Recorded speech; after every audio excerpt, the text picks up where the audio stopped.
I know what it's like to die. I've died 3 times already. Even took my last breath, they said. They call it the death throttle. I'm not afraid of it. To die, I mean. I don't understand why all the fuss, but I guess it just wasn't the right time for me. I know this because each time my granny came to me, she lay her hand on my leg and I looked up at her and I'd say, I want to come with you, Nan. I miss my home so much and I'm in a really bad place. And I can't stand being here no more.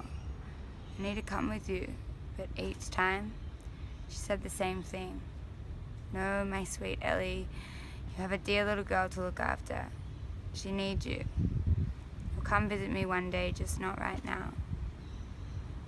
I felt so sad, but I knew for sure that my daughter was still alive.